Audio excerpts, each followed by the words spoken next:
Good morning friends. इससे पिछले class में हम लोग कहाँ तक पढ़ चुके थे? विटामिन के बारे में हम लोग फैट सोल्यूबल विटामिन के बारे में डिस्कस कर लिए थे और हम लोग वाटर सोल्यूबल विटामिन के बारे में भी डिस्कस किए थे। विटामिन सी के बारे में डिस्कस कर लिए थे और उसके बाद विटामिन बी कॉम्प्लेक्स भी एक दो डिस्कस कर लिए थे। चलिए इसको रिवाइज कर लेते हैं हम लोग। देखिए सर, अगर आप पहले का वीडियो नहीं देखे हैं तो आगे का वीडियो देखने में आपको समझ में नहीं आएगा, जिसके चलते अगर आप इसको अच्छे से सीखना चाहते हैं तो आप मेरे पहले वीडियो को प्लेलिस्ट में जाइए और वहां से सीरियली वीडियो को देख करके आप एक नोट्स बना सकते हैं और उसको कंटेंट को तैयार करके उसको रिवाइज कीजिए। और कोई भी एग्ज़ाम हो, चाहे बीपीएससी हो, चाहे आपको स्टेट पीसीएस हो, चाहे जो भी एग्ज़ाम हो, अगर इस चैप्टर से अगर क्वेश्चन आ रहा है, ऑल वन डे एग्ज़ाम जितने भी एग्ज़ाम होते हैं, अगर इस चैप्टर से क्वेश्चन आ रहे हैं तो आपको सारे क्वेश्चन सॉल्व ज़रूर होंगे।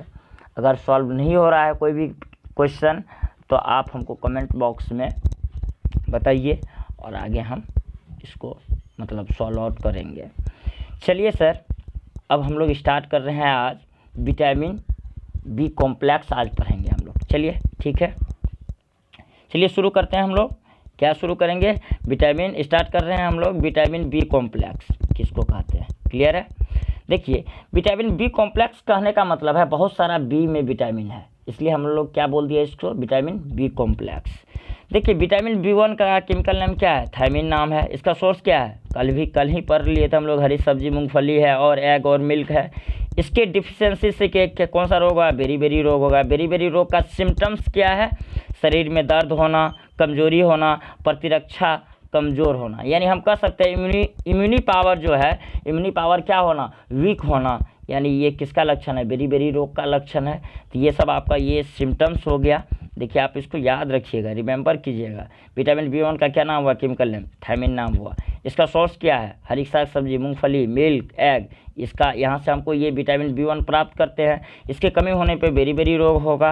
और बेरी रोग का सिम्टम्स क्या है सर? शरीर में दर्द होना, यानी है पेन इन बॉडी। और क्या? वीकनेस, यानी कमजोरी होना। और क्या सर? प्रतिरक्षा कमज़ोर होना, यानी इम्यूनी पावर वीक होना। कह सकते हैं सर, यहाँ तक तो कोई प्रॉब्लम नहीं। और उसके बाद हम लोग विटामिन बी2 के बारे में भी पढ़ चुके थे। क्या पढ़े थे? इसका केमिकल नेम क्या होता है सर? राइबोफ्लेविन होता है। इसका सोर्स क्या होता है? हरी साग सब्जी, मांस मछली, एग और मिल्क। ये सब इसका क्या है? सोर्स है, स्रोत है। आपसे क्वेश्चन में या केमिकल नेम पूछ लेगा, या सोर्स पूछ लेगा, या डिफिशियंसी पूछ लेगा, यही पूछ सकता है। और उस विटामिन से कौन सा बीमारी होता है ये पूछ लेगा, या बीमारी का नाम देगा, विटामिन पूछ लेगा, या विटामिन देगा और आपको बीमारी का नाम पूछ लेगा। तो सर, आपको एकदम रिमेंबरिंग करते रहना है, बार बार रिमेंबरिंग कीजिएगा तो आप क्लियर रहेगा।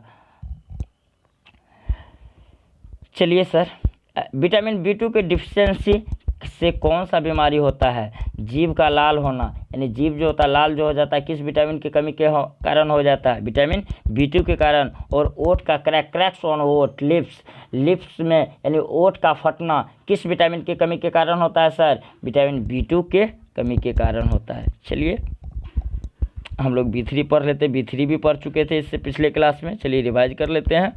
विटामिन बी3 का केमिकल नेम क्या है? नियासिन। देखिए, कभी कभी एग्जाम में पूछ लेता है, बताइए नियासिन किस विटामिन को कहा जाता है? तो ये क्या होगा? ये पूछा हुआ क्वेश्चन है। किस विटामिन को कहते हैं? विटामिन बी3 को कहते हैं। यानी हम बी कॉम्प्लेक्स भी बोल सकते हैं। और ये नियासिन के कारण, इस विटामिन के कारण कौन सा रोग होता है? प्लेगरा नामक रोग होता है। प्लेगरा नामक रोग को हम क्या कह सकते हैं? दूसरा नाम क्या बोल सकते हैं? Forty syndrome. और फोर्टी सिंड्रोम बोलिए या प्लेगरा बोलिए, दोनों क्या है? सिमिलर चीज़ है। अब एक चीज़ बताइए, प्लेगरा का सिम्टम्स क्या है? आप देख रहे हैं नीचे में, चमरोग। प्लेगरा होना मतलब चमरोग। स्मृति का ह्रास होना, यानी loss of memory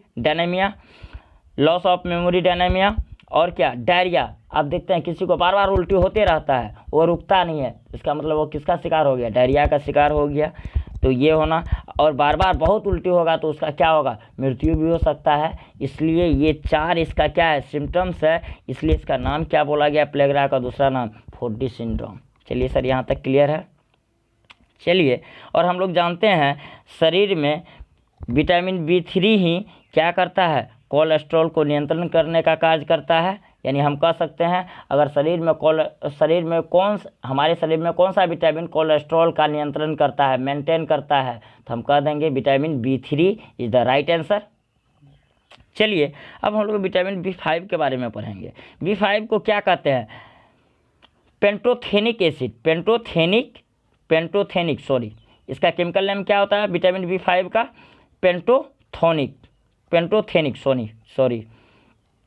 pantothenic. Clear है सर? देखिए इसका सोर्स क्या होता है सर? चिकन फिश हो गया, liver of fish, mushroom, pulse, dal, mushroom का सब्जी तो हम लोग खाते हैं, यहाँ से भी हमको कौन सा विटामिन प्राप्त होता है? विटामिन B5 प्राप्त होता है। देखिए इसके कमी से क्या होगा? विटामिन B5 के कमी से क्या होगा? बाल झड़ने लगेगा, टूटने लगेगा। और कोई आप देखे होंगे कितना आदमी का बाल झड़ने लगता है बहुत कम एज में। तो आप ऐसा, वो बाल जो झड़ रहा है किसके कारण झड़ रहा है? वह बीमारी है एक प्रकार का। वह किस विटामिन की कमी के कारण हो रहा है? विटामिन B कॉम्प्लेक्स के कारण। B कॉम्प्लेक्स में कौन सा विटामिन? B5 कह सकते हैं। विटामिन B5 के कारण उसका क्या होता है? अगर विटामिन B5 का शरीर में कमी हो जाएगा तो आदमी का क्या हो जाएगा? मेन का बाल झड़ना और टूटना क्या हो जाएगा? शुरू हो जाएगा। तो हम कह सकते हैं बाल झड़ना और टूटना किस विटामिन के कमी के कारण होता है? विटामिन B5 के कारण होता है। और इसका केमिकल नेम क्या है? पेंटोथेनिक कह सकते हैं, पेंटोथेनिक। चलिए अब हम लोग आते हैं विटामिन B6 पे। विटामिन B6 का केमिकल नेम क्या होता है? पैरिडॉक्सिन। क्या नाम होता है केमिकल नेम इसका? पैरिडॉक्सिन। B6 से देख रहे हैं डॉक्सिन, आप ऐसे भी रिमेम्बरिंग कर सकते हैं। विटामिन B6 का क्या नाम हो जाएगा केमिकल नेम? पैरिडॉक्सिन। इसका सोर्स क्या होगा? अनाज, फिश, मशरूम, वेजिटेबल। यानी हम कह सकते हैं अनाज हुआ, मछली हुआ, मशरूम हुआ और क्या? हरी साग सब्जी हुआ। इसके डिफिशियंसी से कौन सा रोग होगा? विटामिन B6 के डिफिशियंसी से कौन सा रोग होगा? चलिए एनीमिया रोग। कौन सा रोग होगा? एनीमिया रोग होगा। एनीमिया मतलब क्या हुआ? रक्त का कमी होना। हम कह सकते हैं विटामिन B6 के कारण ही हमारे शरीर में कौन सा रोग होता है? एनीमिया रोग होता है। आपसे ऐसे क्वेश्चन पूछ ले, बताइए सर विटामिन B6 से कौन सा रोग होता है? B6 के कमी से कौन सा रोग होता है? विटामिन B6 के कमी से कौन सा रोग होता है? तो आप डायरेक्ट आंसर कीजिएगा, क्या होगा? एनीमिया। आपको ऐसे भी क्वेश्चन करके पूछ लेता है, बताइए सर B6 का केमिकल नेम क्या है? पैरिडॉक्सिन। ये तो अभी जस्ट पढ़े। इसका सोर्स क्या है? हरी साग सब्जी, मछली है, मशरूम है, क्या है? अनाज है। ये सब क्या है? इसका सोर्स है B6 का। और देखिए सर ये जो होता है B कॉम्प्लेक्स जो होता है, देखिए ये कोरिलेटेड विटामिन है। ये क्या है? देख रहे हैं कोरिलेटेड विटामिन कह सकते हैं। क्या कहेंगे सर? Correlated vitamin. देख रहे हैं यहाँ पर 6 हुआ, B6, B9, B12। यानी इसको क्या कहा जाएगा? इसको तो फॉलिक एसिड कहा जाएगा। ये ऊपर वाले को क्या कहा? Sorry sir. देखिए B6 हो गया, B9 हो गया, B12। देख रहे हैं 6 में क्या हो गया? 3 जुट गया तो B9 हो गया, फिर 3 जुट गया क्या हो गया? B12 हो गया। तो आप देख रहे हैं तो इसको क्या कहा जाएगा? B9 को कौन सा? इसका केमिकल नेम क्या हो जाएगा? Folic acid. क्या नाम हो जाएगा B9 का? विटामिन B9 का केमिकल नेम क्या हो जाएगा? आपसे केमिकल नेम और इसके डिफिशियंसी से क्या होगा? मतलब ये सब क्वेश्चन रेगुलर एग्जाम में पूछा जाता है। कोई भी एग्ज़ाम हो आप उठा करके क्वेश्चन बैंक उठाइए, कोई भी एग्ज़ाम का, चाहे SSC हो चाहे जो भी एग्ज़ाम हो, वन डे एग्ज़ाम जो भी है, आप उसका क्वेश्चन बैंक उठाइए और देखिए किस टाइप के क्वेश्चन बनते हैं। तब आपको पता चलेगा हम जो सर यहाँ से प्रोवाइड कर रहे हैं आपको बेस्ट कंटेंट प्रोवाइड कर रहे हैं। चलिए हम लोग यही B9 को क्या कहते हैं? फॉलिक एसिड कहते हैं। चलिए और क्या? B12 को कौन सा कहते हैं? साइनोकोबालामिन B12 को कहते हैं। देखिए B12 विटामिन में कौन सा एलिमेंट पाया जाता है? कोबाल्ट पाया जाता है। और ये कोबाल्ट के कारण ही B12 विटामिन का प्रयोग, इसका प्रयोग कहाँ किया जाता है सर? कैंसर के उपचार में। यानी हम कह सकते हैं कोबाल्ट का प्रयोग कहाँ किया जाता है? कैंसर के उपचार में किया जाता है। और कोबाल्ट का जो है, कोबाल्ट कौन से विटामिन में पाया जाता है? विटामिन B12 में पाया जाता है। इसका केमिकल नेम सर क्या है? सैनोकोबाल्मिन कह सकते हैं। देखिए अब हम लोग तो मतलब बी कॉम्प्लेक्स के बारे में, मतलब ये सब तो कोरिलेटेड विटामिन थे। अभी जो हम स्टडी किए ये सारे को B6 हो गया, B9 हो गया, B12 हो गया, ये कोरिलेटेड विटामिन थे। यानी इसको क्या कह सकते हैं? अंतर संबंधित विटामिन। आपसे डायरेक्ट एग्जाम में ऐसे करके भी क्वेश्चन बना सकता है सर, ऐसा तो अभी तक पूछा नहीं गया है, ऐसा भी क्वेश्चन पूछ सकता है। बताइए विटामिन बी कॉम्प्लेक्स में कौन सा विटामिन कोरिलेटेड विटामिन होता है? ऑप्शन में दे दे विटामिन B1, B2, B3, एक ऑप्शन दे दे, दूसरा ऑप्शन दे दे विटामिन B2, B3, B4, तीसरा ऑप्शन दे दे vitamin B6, 9, 12, 6, 9, vitamin B6, vitamin B9, vitamin B12। तो आपका चौथा ऑप्शन दे दे नॉन ऑफ दी। तो आप कौन सा जवाब देंगे सर? तीसरा option is the right answer होगा, क्योंकि B6, B9 और B12 विटामिन जो हैं ये कौन से विटामिन होते हैं? कोरिलेटेड विटामिन होते हैं। चलिए ये सब तो कोरिलेटेड विटामिन था। और उसके बारे में जैसे B7, तो इसके B7 को तो नहीं कहेंगे कोरिलेटेड विटामिन, इसलिए आप याद रखिएगा कोरिलेटेड विटामिन कौन सा होता है? B6, 9 और 12, यानी 6, 9, 12। देख रहे हैं 3 का क्या है? इंक्रीमेंट ऑर्डर है, 3 का सीरीज चल रहा है, 6, 9, 12 हम कह सकते हैं। देखिए सर B7, विटामिन B7 का क्या नाम है? केमिकल नेम क्या है? बायोटीन। क्या नाम है? B7 का बायोटीन। विटामिन B7 का केमिकल नेम क्या है सर? बायोटीन। इस विटामिन को H भी कहा जाता है, इस विटामिन को H भी कहा जाता है। आपसे ऐसा पूछ ले तो बताइए कौन से विटामिन को H विटामिन भी कहा जाता है? तो आप क्या कहिएगा? B7 विटामिन को कौन सा विटामिन कहा जाता है सर? H विटामिन कहा जाता है। देखिए सर B7 विटामिन का सोर्स क्या है? स्रोत क्या है? नारियल का तेल, अखरोट, पल्स यानी दाल, मांस मछली, ये सब क्या है इसका सर? सोर्स है। आप देख रहे हैं। एक चीज़ बताइए सर B7 का कार्य क्या होगा? फंक्शन क्या होगा? हम तो जान सकते हैं। देखिए इसका फंक्शन ऑफ विटामिन B7 का कार्य क्या होगा? ये विटामिन भोजन को ऊर्जा में बदलने में क्या होता है? सहायक होता है। अब एक चीज़ बताए, हम तो भोजन खाते हैं तो वहाँ से ऊर्जा तो बनना चाहिए, तो किस विटामिन के कारण ऊर्जा में परिवर्तित होता है भोजन? तो हम कह सकते हैं विटामिन B7 के कारण हम जो भोजन खाते हैं वह किस में बदलता है? यानी फूड कन्वर्ट इनटू एनर्जी हम कह सकते हैं। यानी भोजन किस में बदल जाता है? ऊर्जा में। ऊर्जा में बदलने के लिए कौन सा विटामिन हेल्प करता है? Vitamin B7। अगर आपसे ऐसा क्वेश्चन भी पूछ ले, बताइए कौन सा विटामिन भोजन को ऊर्जा में बदलने में क्या होता है? सहायक होता है। तो vitamin B7 is the right answer. Vitamin B7 का केमिकल नेम क्या है सर? बायोटीन नाम है, और इसको H विटामिन भी कहा जाता है। चलिए इसके कमी से अब एक चीज़ बताइए सर, अगर भोजन को ऊर्जा में नहीं बदलेगा तो क्या हमको एनर्जी मिलेगा? तो इसके डिफिशिएंसी से हमको क्या होगा? इसके डिफिशिएंसी से हमको कमजोरी होने लगेगा। क्या होगा? कमजोरी होगा कि नहीं सर? वीकनेस हो जाएगा। मतलब शरीर को एनर्जी नहीं मिलेगा तो मेरा शरीर क्या होगा? डल हो जाएगा, आलसी हो जाएगा, यानी बेड रेस्ट ले लेगा, कह सकते हैं। चलिए यहाँ तक हम सारा विटामिन, जितने भी विटामिन थे हम सारे विटामिन को डिस्कस कर लिए। ऑल फैट सोल्यूबल विटामिन, वसा में घुलनशील कितने विटामिन है? एडैक। और वाटर में घुलनशील विटामिन कितने हैं? विटामिन C और विटामिन B कॉम्प्लेक्स। और हम सारे विटामिन को स्टडी कर लिए इन डेप्थ में। कौन से विटामिन का केमिकल नेम क्या होता है, उसका सोर्स क्या है, उसके डिफिशिएंसी से क्या होता है, और उस विटामिन का कार्य क्या है हमारे शरीर में। हम लोग इतने पॉइंट को स्टडी करके सारे विटामिन को स्टडी कर लिए। चलिए अब थोड़ा सा इसमें हम लोग पढ़ेंगे मिनरल के बारे में, क्योंकि मिनरल भी क्या है? न्यूट्रिएंट्स का ही एक क्या है? पार्ट है, यानी खनिज, लवण बोलिएगा आप मिनरल को। चलिए मिनरल में हम सबसे पहले आते हैं कैल्शियम। हम तो कैल्शियम नाम सुनते ही, क्योंकि हम तो डाइजेस्टिव सिस्टम पढ़ चुके हैं सर। डाइजेस्टिव सिस्टम में हम पढ़े थे कैल्शियम टीथ में कितना होता है? 98% होता है, बोन्स में कितना होता है 68%। अगर कैल्शियम का मात्रा कम हो जाएगा तो क्या हो जाएगा, मेरा हड्डी कमज़ोर हो जाएगा।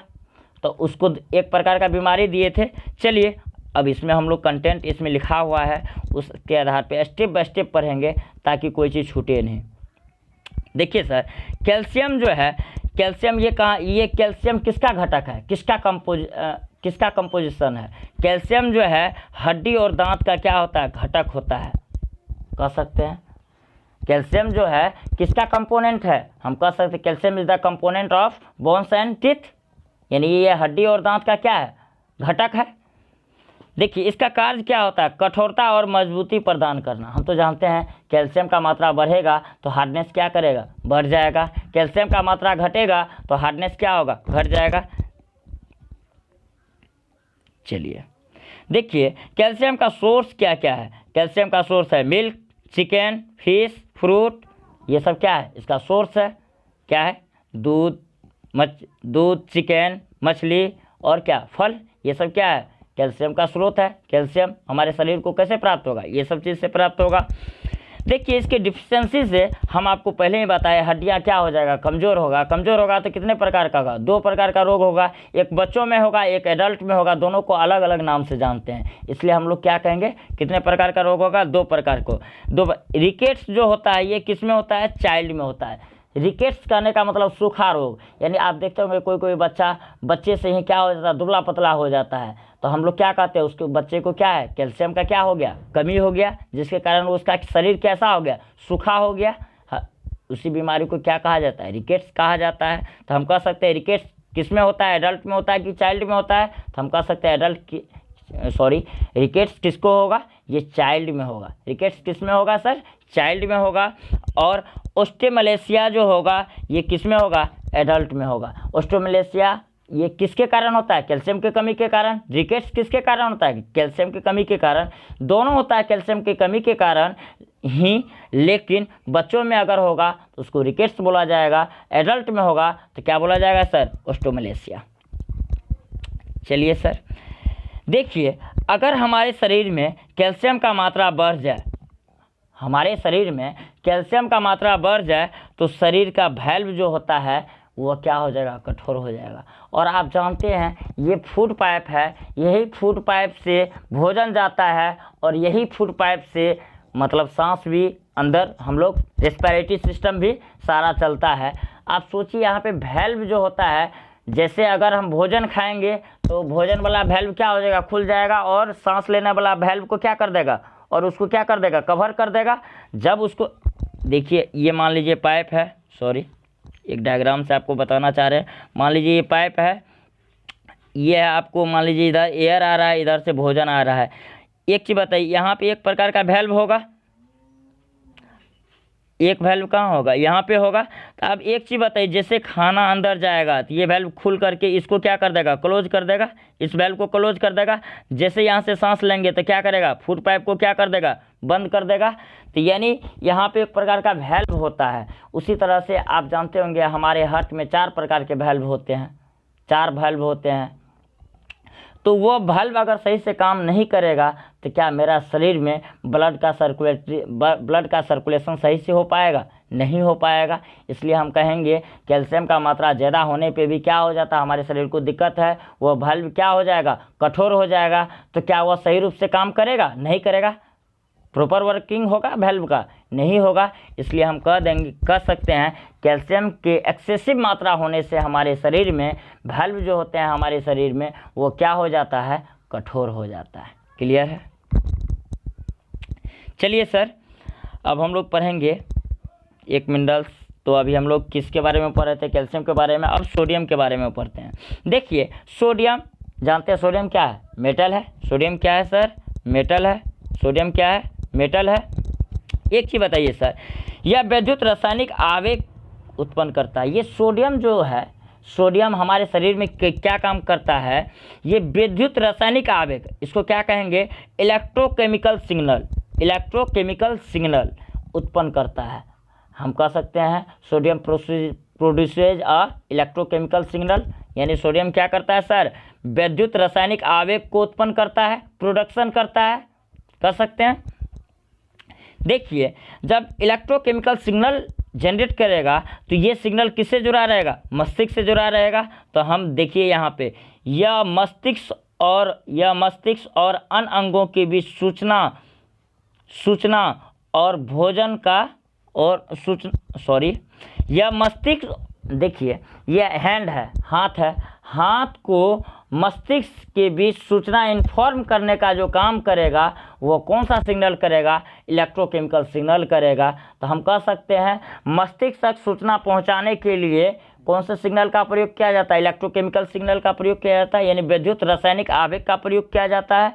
ये विद्युत रासायनिक आवेग कौन उत्पन्न करता है, तो सोडियम उत्पन्न करता है, कह सकते हैं। और अंग और यानी ये मेरा हाथ है, हाथ में अगर कोई चीज़ गिरता है तो मेरे ब्रेन को कैसे पता चल जाता है इसमें कुछ चुभ रहा है, क्योंकि ये इलेक्ट्रोकेमिकल सिग्नल के जरिए ये ऑर्गेन हुआ, हाथ क्या हो गया, ऑर्गेन हो गया एक प्रकार का। ये ऑर्गेन को किससे जोड़ रहा है, अपने मस्तिष्क से जोड़ रहा है, मस्तिष्क से ब्रेन से जोड़ रहा है, नर्वस सिस्टम से जोड़ रहा है। तो ये दोनों के बीच कनेक्शन जो करता है ये कौन सा सिग्नल करता है, इलेक्ट्रोकेमिकल सिग्नल करता है। और ये किसके कारण होता है, सोडियम इसका क्या करता है, प्रोडक्शन करता है इस सिग्नल का। क्लियर है सर। यहाँ पे एक चीज़ बताइए सर, अगर ये सिग्नल कमज़ोर हो जाए क्या हमको पता चलेगा, अगर ये सिग्नल नहीं रहता हमको पता चलेगा, हाथ कोई काट भी देगा तो पता चलेगा, नहीं पता चलेगा। लेकिन अभी हाथ पे कोई आपको काटेगा, कुछ भी करेगा, किसी भी प्रकार का एक्शन होगा तो आपके ब्रेन को पूरा पता चलेगा मेरे हाथ पे क्या क्या हो रहा है, क्लियर पता चलता है।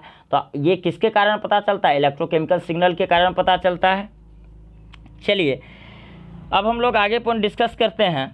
ये तो समझ गए ये मस्तिष्क और अंगों के बीच क्या करता है, सूचना भेजने का काम करता है ये सोडियम। और क्या विद्युत मतलब इलेक्ट्रोकेमिकल सिग्नल जनरेट करने का काम करता है। और क्या करता है सर, ये रक्तचाप को नियंत्रण करने का कार्य करता है। यानी सोडियम जो है हमारे शरीर में जो ब्लड प्रेशर होता है उसको कंट्रोल करने का काम, उसको मेंटेन करने का कार्य कौन करता है सर, सोडियम करता है। क्लियर है, देख रहे हैं बहुत एक अच्छा वर्क है इसका। हमारे शरीर के जो सोडियम बहुत लाभप्रद है, अगर ये नहीं रहे तो बीपी क्या हो जाएगा, ब्लड प्रेशर पे कोई कंट्रोल होगा नहीं होगा, हाई लो कुछ भी हो जाएगा। इससे क्या होगा, आदमी बीमार और स्वस्थ हो जाएगा। इसलिए सोडियम हमारे शरीर के लिए क्या है, ज़रूरी है। देखिए इसका सोर्स क्या है, नमक। हम जानते हैं साल्ट में क्या होता है, साल्ट का फॉर्मूला क्या होता है NaCl, सोडियम क्लोराइड। तो इसका मतलब सोडियम क्लोराइड है तो उसमें क्या है, सोडियम है। समुद्री घी समुद्री फल और नमकीन भोजन, साल्टेड फूड। देखिए आप देखे होंगे किसी का बीपी लो हो जाता है, क्या कहता है उसको, जाओ उसको नमक खिलाओ। नमक में क्या है, सोडियम है। डॉक्टर क्या बोलते हैं, नमक खिलाओ उसको, नमक का मात्रा बढ़ा दो। नमक बढ़ाने से उसके शरीर में सोडियम का मात्रा बढ़ेगा। जब सोडियम का मात्रा बढ़ेगा तब बीपी का क्या होगा, कंट्रोलिंग तो होगा, क्योंकि बीपी को कंट्रोल करने का कार्य कौन करता है, सोडियम करता है। अगर सोडियम का कमी हो जाएगा तब तो सोडियम का कमी हो जाएगा तो क्या बीपी क्या हो जाएगा, लो हो जाएगा। तो हम कह सकते हैं सोडियम की डिफिशिएंसी से क्या होगा, सोडियम की डिफिशिएंसी से क्या होगा, सोडियम की कमी होने से बीपी लो होने की संभावना बनी रहती है। देखिए अगर सोडियम कम हो गया तो बीपी लो हो जाएगा, सोडियम का मात्रा हमारे शरीर में बढ़ गया तो बीपी हाई हो जाएगा। इसलिए आप सुने होंगे बीपी हाई वाले व्यक्ति को सोडियम यानी नमक कम कहता है खाने के लिए, बीपी लो वाले व्यक्ति को नमक ज़्यादा कहता है खाने के लिए, क्योंकि ताकि उसके शरीर में सोडियम का भरपाई हो सके, नियंत्रण हो सके, ताकि सोडियम इतना मात्रा में हो सके और वह बीपी को क्या करे, वह कंट्रोल कर ले, कह सकते हैं। तो आपको समझ में आ गया होगा सर, सोडियम के कमी से क्या होगा, बीपी लो होने का संभावना बना रहेगा। और हम लोग इससे पहले ही पढ़ चुके हैं बीपी लो में क्या होगा, किस प्रकार से होता है, हाइपरटेंशन, हाइपोटेंशन सारे डिस्कस कर चुके हैं। आप पहले के वीडियो देखिए और आपको ये भी पता चलेगा बीपी लो का क्या सिम्टम्स होता है, क्या क्या उसका है, सारे चीज़ हम डिस्कस कर चुके हैं पिछले वीडियो में, पिछले लेक्चर में। आप पिछले वीडियो को जा करके देखिए प्लेलिस्ट में जा करके। अगर उसके बाद भी प्रॉब्लम आता है तो आप कमेंट बॉक्स में कमेंट कीजिए, तो हम उसके अगले वीडियो में ज़रूर उसका सॉल्यूशन देने का कोशिश करेंगे। अगर आपको ये वीडियो अच्छा लगता है तो आप ये फ्रेंड लोग के साथ शेयर करें, और जितना शेयर करें ताकि सबको एक इससे लाभ मिल सके। चलिए सर, अब हम लोग कितने से, अभी मिनरल्स में हम लोग कैल्शियम पढ़ लिए, कैल्शियम पढ़ लिए, उसके बाद सोडियम पढ़ लिए। अब हम लोग पढ़ते हैं आयरन के बारे में। चलिए स्टार्ट करते हैं। सर किसके बारे में? आयरन। एक चीज़ बताइए, लोहा, लोहा का स्रोत क्या होगा? इसका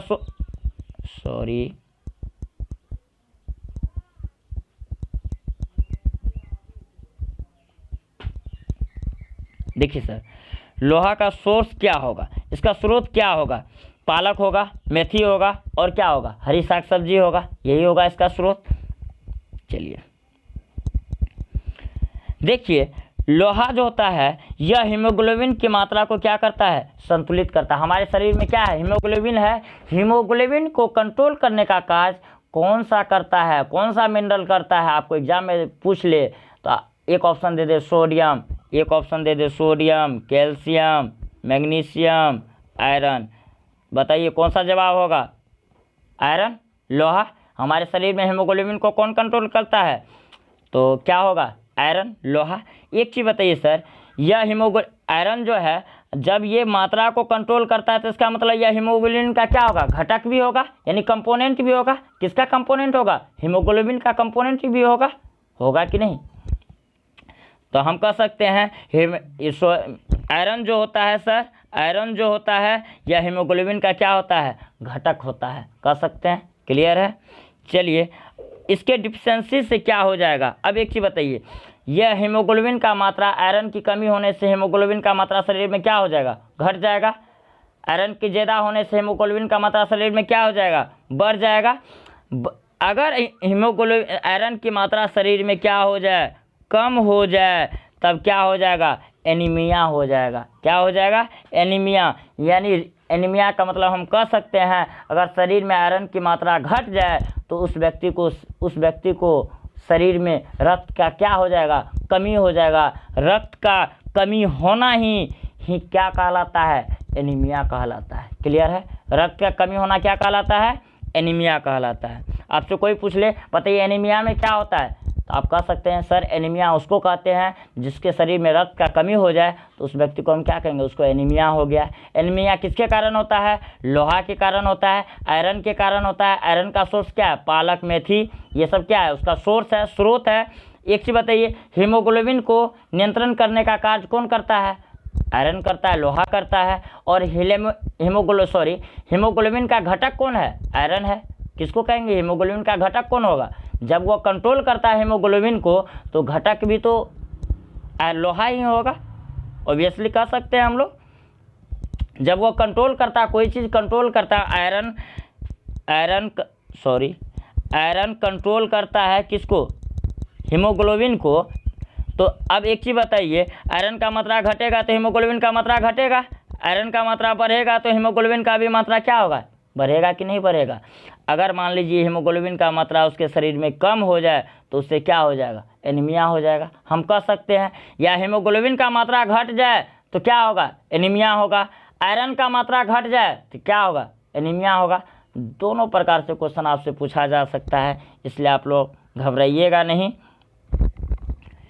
चलिए अब हम लोग आते हैं आयोडीन पे। आयोडीन का क्या कार्य है इसके बारे में देखिए। आयोडीन जो है सर, इसका सोर्स क्या है? साल्ट। आयोडीन साल्ट है, नमकीन और समुद्री भोजन, ये इसका क्या है? आयोडीन का क्या है? सोर्स है। देखिए, यह थायराइड ग्रंथि की सुरक्षा करता है। आप जानते हैं ये किसका प्रोटेक्शन करता है? आयोडीन थायराइड ग्रंथि का, थायराइड ग्लैंड का क्या करता है? थायराइड ग्लैंड का क्या करता है? ये सुरक्षा करता है। कौन करता है? थायराइड। आपसे क्वेश्चन में डायरेक्ट पूछ ले, थायराइड ग्लैंड का निम्न में कौन सुरक्षा करता है? पाला दे दे, सोडियम, कैल्शियम, आयोडीन, लोहा। तो कौन सा ऑप्शन होगा sir? Right answer is C. Iodine क्या करता है? थायराइड ग्लैंड का क्या करता है? सुरक्षा करता है। चलिए अब हम लोग इसमें पढ़ेंगे आयोडीन के डिफिशिएंसी से, आयोडीन के कमी होने से क्या होता है? आयोडीन के कमी होने से घेघा रोग होता है, जिसको ग्वाइटर बोला जाता है। देखिए यहाँ पे लिखा हुआ है, आप लोग लिख भी सकते हैं। देखिए, आप जब वीडियो देखते हैं तो आप इसको अपने कॉपी कलम ले करके बैठिए और इसको लिखते जाइए, तो आपको ज़्यादा और समझ में आएगा, कंटेंट और ज़्यादा समझ में आएगा, देखने में और लिखने में और ज़्यादा समझ में आता है। देखिए, आयोडीन की कमी होने पर क्या होगा, आयोडीन का कमी होगा तो ग्लैंड में क्या होगा, सूजन हो जाएगा, यानी ग्रंथि में कैसा होगा, सूजन हो जाएगा। जिस ग्रंथि अगर फूल जाएगा, सूजन हो जाएगा, स्वेलिंग हो जाएगा, तो हम क्या कहेंगे, उसी को तो घेघा रोग कहेंगे। सूजन होना ही क्या कहलाता है, घेघा होता है, यानी ग्रंथि पर सूजन होना ही क्या कहलाएगा, ग्वाइटर कहलाएगा। जिसके कारण अगर ग्वाइटर हो जाएगा तो उसके कारण क्या होगा, गले में दर्द होगा, क्या होगा, गले में दर्द, बोलने में परेशानी होगा, बोल नहीं पाएगा। अगर कोई आदमी कहता है कि हम बोल नहीं पा रहे हैं, इसका मतलब उसको क्या है, घेघा रोग है। गला दर्द कर रहा है, तो ये सब क्या है, ग्वाइटर का क्या है, सिम्टम्स है। ग्वाइटर का सिम्टम्स क्या होगा, गला दर्द करना, और क्या, बोलने में परेशानी होना, शरीर की वृद्धि कम होना, यानी शरीर में जो डेवलपमेंट होता है वह डेवलपमेंट अगर रुक जाए तो हम क्या कहेंगे, ये उसको ग्वाइटर रोग हो गया है। यानी क्योंकि ये घेघा रोग का क्या है, ये सब अभी जो ये 3 जो बताए, गला दर्द करना, बोलने में परेशानी होना, और क्या, शरीर का डेवलपमेंट रुक जाना, कम होना, ये सब किसके कारण होता है, ग्वाइटर के कारण होता है, घेघा रोग के कारण होता है। चलिए, ये हम कह सकते हैं किसके कमी के कारण होता है, आयोडीन के कमी के कारण होता है। क्लियर है। चलिए, अब हम लोग आते हैं मैग्नीशियम पे। चलिए, मैग्नीशियम क्या है, हमारे शरीर में मैग्नीशियम का क्या कार्य है, इसके बारे में थोड़ा सा स्टडी करते हैं। चलिए, मैग्नीशियम जो होता है यह दांत और अस्थियों का क्या है, घटक है। हम लोग ये भी पढ़े, कैल्शियम भी घटक है और मैग्नीशियम भी घटक है। कैल्शियम पहले पढ़ चुके थे। ये दांत और हड्डी का क्या घटक है। यह एंजाइम को सक्रिय, यानी ये एंजाइम एक्टिवेटर का काम करता है। क्या चीज़ का काम करता है सर, ये एंजाइम एक्टिवेटर का कार्य करता है, एक्टिवेटर का कार्य करता है। हम कह सकते हैं एंजाइम एक्टिवेटर का कार्य कौन करता है सर, मैग्नीशियम करता है। देखिए, इसका सोर्स क्या है, इसका सोर्स है मिल्क, फ्रूट, ग्रीन वेजिटेबल, यानी हरी साग सब्जी कह सकते हैं। इसका स्रोत है मैग्नीशियम। कहाँ से हमको प्राप्त होता है, मिल्क से प्राप्त होता है, फ्रूट से प्राप्त होता है, ग्रीन वेजिटेबल से प्राप्त होता है, हरी साग सब्जी से प्राप्त होता है हमको। चलिए, अब हम लोग पढ़ेंगे ये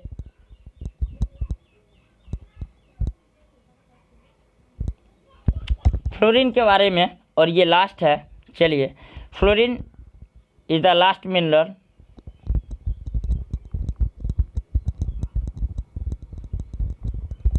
लास्ट खनिज कह सकते हैं। देखिए, फ्लोरीन जो है ये किसका घटक है, दांत का।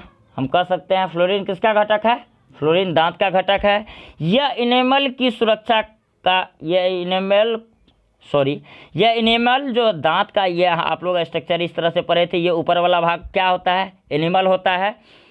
यह इनेमल की सुरक्षा करने का कार्य करता है। यानी हमारे दांत का जो आउटर लेयर जो होता है उसको क्या कहते हैं, इनेमल कहते हैं। इनेमल की सुरक्षा कौन करता है, तो फ्लोरीन करता है। यानी हम कह सकते हैं हमारे दांत जो चमकता है उसकी चमकता जो उसको सुरक्षा कौन करता है, फ्लोरीन करता है, कह सकते हैं। आपको ऐसा भी क्वेश्चन पूछ ले, हमारे दांत की इनेमल की सुरक्षा करने का कार्य कौन सा मिनरल करता है, तो कौन सा मिनरल करता है सर, फ्लोरीन करता है।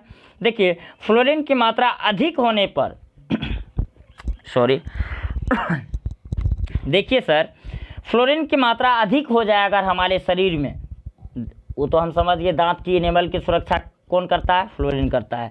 अगर फ्लोरीन का मात्रा अधिक हो जाए हमारे शरीर में तो दांत का क्या हो जाएगा, डिके होना स्टार्ट हो जाएगा। यानी हम कह सकते हैं डिके ऑफ टीथ, यानी दांत का क्या होने लगेगा, क्षरण होने लगेगा। एक चीज़ बताइए, तो फ्लोरीन का मात्रा ज़्यादा हो जाएगा तो इनेमल का क्या हो जाएगा, वह दोनों बैलेंस तो हो नहीं पाएगा। तो जिसके कारण क्या हो जाएगा, उसका ऊपर वाला पार्ट जो है वह ज़्यादा प्रोटेक्शन करने लगेगा। उतना ज़रूरत तो है नहीं, ज़्यादा कोई भी चीज़ ज़्यादा होने पे वो क्या होता है, खराबी तो होता है, उस चीज़ को तो डैमेज करना तो स्टार्ट करता है। तो इसलिए हम कह सकते हैं फ्लोरीन की मात्रा अधिक होने पर हमारे दांत का क्या हो जाता है, क्षरण। आपसे ऐसे पूछ ले, इनेमल का अगर क्षरण होना स्टार्ट हो गया, क्षरण तो किसके मात्रा के कारण होता है, किसके मात्रा अधिक होने के कारण होगा, लोहा के मात्रा अधिक होने के कारण, कि आयोडीन की मात्रा अधिक होने के कारण, कि फ्लोरीन की मात्रा अधिक होने के कारण। लास्ट ऑप्शन इज कैल्शियम की मात्रा अधिक होने के कारण। तो सही जवाब क्या होगा सर, फ्लोरीन की अधिक मात्रा जब हमारे शरीर में हो जाएगा तो दांत का क्षरण होना क्या हो जाएगा, शुरू हो जाएगा। कह सकते हैं फ्लोरीन के कारण ही दांत के रंग देखते होंगे सफ़ेद से पीला पड़ जाना, ये किसके कारण होता है, फ्लोरीन के कारण ही होता है। अगर यानी हम कह सकते हैं दांत का कलर चेंज होना, दांत का कलर बदलना किसके कारण होता है, फ्लोरीन के कारण ही होता है। फ्लोरीन के कारण ही दांत का रंग भी क्या हो जाता है, अगर मात्रा ज़्यादा हो जाएगा तो दांत का कलर चेंज कर देगा। यानी हम कह सकते हैं यानी फ्लोरीन का मात्रा एक उतना लिमिट में ही रहना चाहिए ताकि क्या हो, दांत का कलर चेंज नहीं हो, वह वही मतलब वाइट रहे। देखिए सर, आज आपको एक क्वेश्चन हम पूछ रहे हैं। आज मेरा 2 चैप्टर कंप्लीट हो चुका है, 2 chapter. First is digestive system and second is nutrition. ये 2 चैप्टर कंप्लीट हो चुका है सर आपका। आज आपसे एक क्वेश्चन हम पूछ रहे हैं, इसका कमेंट बॉक्स में ज़रूर जवाब दीजिएगा। ये क्वेश्चन है सर, क्वेश्चन आप लोग नोट डाउन करके लिख लीजिए। ई कोली बैक्टीरिया कौन उत्पन्न करता है। First question is E coli bacteria कौन उत्पन्न करता है, यानी ई कोली बैक्टीरिया का प्रोडक्शन कौन सा पार्ट करता है। दूसरा क्वेश्चन है सर इसी में, ई कोली बैक्टीरिया कौन से विटामिन के निर्माण में सहायक होता है। ये 2 क्वेश्चन का जवाब अगर आप ये सारे वीडियो देखे होंगे तो जवाब आप इजीली दे सकते हैं। अगर आपको जवाब तैयार है तो ई कोली बैक्टीरिया मतलब कौन प्रोडक्शन का, ई कोली बैक्टीरिया का प्रोडक्शन कौन सा यूनिट करता है, कौन सा भाग करता है, और ई कोली बैक्टीरिया किस विटामिन का प्रोडक्शन में सहायक होता है यानी हेल्पफुल होता है, ये दूसरा क्वेश्चन है। दोनों क्वेश्चन का सिर्फ 1 और 2 लिख करके आप उसका जवाब मेरे कमेंट बॉक्स में ज़रूर दीजिएगा। चलिए इसके बाद हम आगे डिसाइड करते हैं। ह्यूमन फिजियोलॉजी में, मानव आकारिकी में 2 चैप्टर हम लोग कंप्लीट कर चुके हैं। First is digestive system and second is nutrition. अगले चैप्टर हम लोग सोचते हैं क्या लेकर के आना है आप लोग के बीच। देखिए सर, अगर आपको ये वीडियो अच्छा लगता है, अगर समझ में आती है अच्छा, तो आप इसको लाइक शेयर सब्सक्राइब कीजिए और अपने फ्रेंड लोग के साथ भी इसको शेयर कीजिए। चलिए थैंक यू सर, मिलते हैं फिर नेक्स्ट वीडियो में।